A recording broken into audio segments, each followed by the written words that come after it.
Hey, what's up YouTube? This is the Nova Master coming at you guys from Team Time Rider's YouTube channel again today with a brand new deck profile for you. You may be surprised to see this deck profile as it is a hero deck profile. So if you guys have been following the channel at all, you've seen the many different videos I've done with my elemental hero deck and you know the kind of time that I put into that and all sorts of different stuff like that. But I realized that I had a lot of extra hero cards laying around, so I decided to create what I call a budget hero deck. And the name that I'm giving this deck is Christopher's Heroes, after the man himself, Christopher MacDonald. And basically this deck is main focus is to just be a budget strategy that you run. And the way that I structure this is how I always see every other kid or every other person who calls themselves a character duelist playing this deck.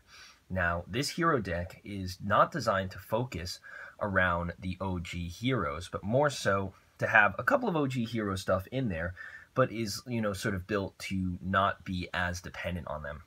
And I think this is a great option for budget players, primarily because most of these cards are just really, really cheap.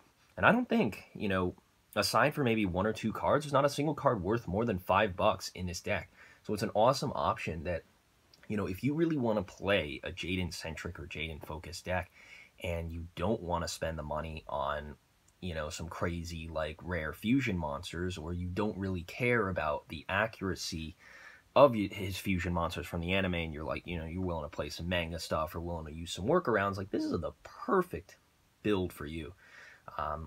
Keep in mind, lots of things can be changed. You can add in more different types of things, but this is just a, you know, starter variant for that. So guys, without further ado, let's get into Christopher's Heroes. So to first start out with our one of heroes, we have one elemental hero Avian, one elemental hero Bubble Man, just normal heroes, one elemental hero Shadow Mist, really good for searching out stuff. I don't have any mask chains in here, but you can put them in there if you want. And then one elemental hero Wild Heart to help you go into some of your fusion plays.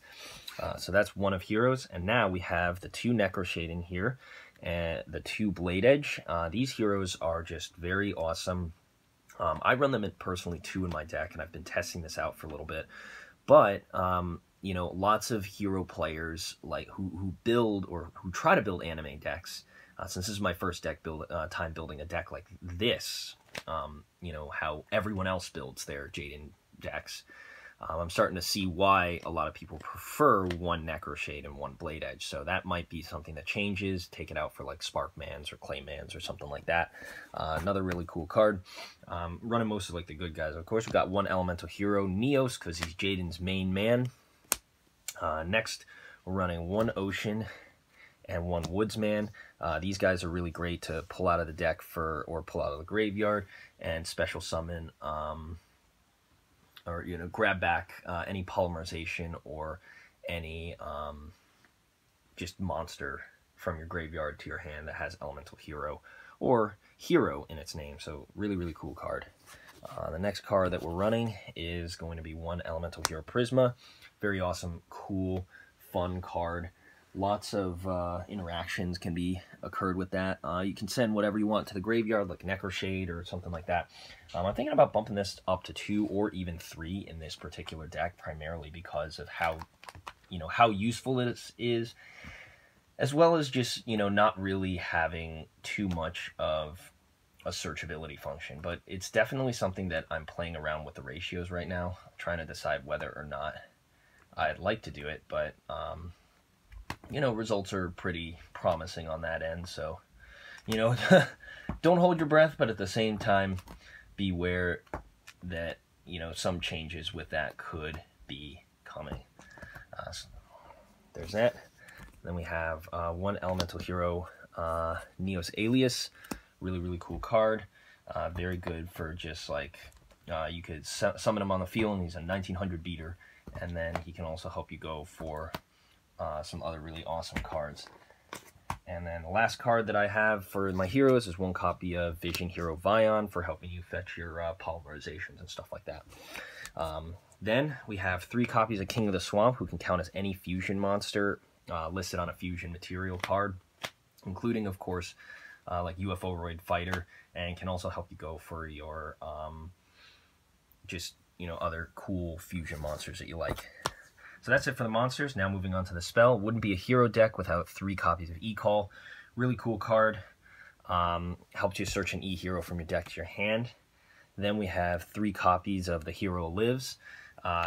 Grab any of your other fusion monsters out of the deck. Really good card. Then, of course, we have 3 Polymerization, which the card helps you search. The King of the Swamp. And now 3 Miracle Fusion, because this is a hero deck, so you got to run Miracle Fusion in here. And one of mine is a Spanish Turbo Pack version. So that's also pretty cool. I didn't even realize that I had it. And then we have 2 Parallel Fusion, which help you go into your... whenever you use Miracle Fusion and summon the Shining or summon some other guy, or you get a whole bunch of your stuff banished, Parallel Fusion lets you shuffle it back in the deck and special summon another fusion monster. Really, really cool card. Then we have 3 Fusion Conscription. This is actually very good in here because you can grab any one of your fusion material monsters from your deck to your hand as long as it's listed on a fusion monster card.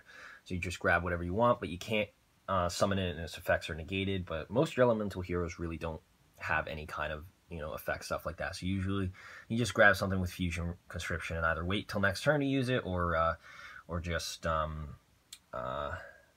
fuse with it right away. If that's what you really want to do. Then we have 1 O Oversoul, helps you fetch back your normal guys like Neos. 1 Monster Reborn, really, really cool card, just came back. So you got to run it at 1. And then finally, 1 Hero Mask to round out the spells. Hero Mask lets you ditch monsters to the graveyard, so you can basically have whatever fusion name monster you want, and Hero Mask will do that for you. Now moving on to the traps, we have 2 Mirror Force, 1 Torrential Tribute, and then to round out everything is Limit Reverse. Limit Reverse is an awesome card for special summoning back your monsters,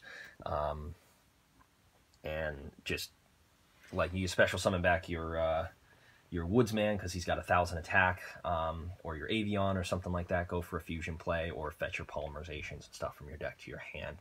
Now you may be asking why I'm not running Call the Haunted, which is strictly better in this sort of scenario, and the answer choice that I have for you guys is because this is Christopher's Heroes. Alright, that's it for the main. Moving on to the extra. Starting off with the extra, we've got Omni Heroes out the wazoo, guys. So we first are going to start off with Elemental Hero Nova Master, the Portuguese version.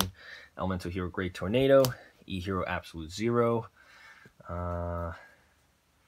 Elemental Hero Shining, and Elemental Hero Gaia. These are the main guys that you go into with all your plays, because you're not going to really get like the specific fusions oftentimes in your hand, and you have other heroes that don't really, you know, go into fusions too often. So these guys are really good because they're general. All they require is an elemental hero and a specific attribute.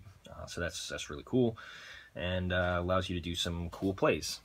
And then the last one that I have, because I didn't want to put a Skuridao in here because Skuridao is very, very expensive, and you know, I don't want you guys to be spending money on that kind of cardage. I think it's like $6 or $7. So in place of that is Elemental Hero Adoration, which is arguably even better because he requires any 2 heroes, and we don't really have any, you know, non-hero dark monsters out here. So running him in place of a Skuridao, who's arguably the least useful of all of these, is the best way to go, in my opinion. So that's it for your sort of Omni guys. Now, moving on to your other dudes, we have 1 copy of Elemental Hero, Neos Knight. You run Neos in this deck, and you run Neos Alias, and him plus any other warrior equals Neos Knight, who, while he can't inflict damage, can help you like blow through some of your cards on your opponent's side of the field. So he gets twice attack, and he also gains the attack of whatever he fused with that's not Neos. Next card we have, of course, guys, is 1 copy of Terra Firma. You guys know we're running Ocean and Woodsman, so with Ocean plus Woodsman, Terra Firma is born. Really awesome card. Not really much more to say. You know, tribute a hero, and this card gains the attack power of that hero till the end of the turn. So if you got a Shadow Mist or something on the field, this guy goes to 35 and you get a search. Next we have 1 copy of Elemental Hero Tempest, because this is Christopher's Heroes. And even though you don't have a Spark Man in here, Avion, Bubble Man, and a King of the Swamp gets you a Tempest. Pretty cool, huh? One Elemental Hero Wild Edge, because you're running Wild Heart and Blade Edge in here, so he's a pretty easy dude to go for a lot of the time. Very cool. And then finally, we have one copy of Elemental Hero Divine Neos to round out everything. With that, guys, that is going to conclude the deck profile here for Christopher's Heroes. As you guys can see, throughout this entire deck, we're running some very, very interesting, but also extremely cheap and budget-friendly cards. Most of this stuff can be found online for like pennies a piece, so you just buy all of this and, you know, get, like, the Omni heroes are even cheaper, like, than Wild Edge and, like, some other stuff like that. So, you know, if you guys can get online, purchase some of the cheap Omni heroes, maybe even if you want XYZs or something in there, if that's your thing, just toss them in there, and bada bing, bada boom. You got a fun, casual anime deck for less than, like, I'd say, like, $30 for, you know, if you go on TCG Player and shop for all these stuff at like 8-cent commons and stuff like that, you can really rack up a nice hefty good stuff, and then, you know, use the card optimizer to get all your stuff from the same place. You can save on shipping too. But yeah, guys, thanks so much for watching the deck profile. I hope you all enjoyed it. If you did, please feel free to drop a like on the Team Time Riders YouTube channel. We'll catch you guys next time. This has been the Mermail Master with the Team Time Riders YouTube channel, and I'm signing out. Catch you guys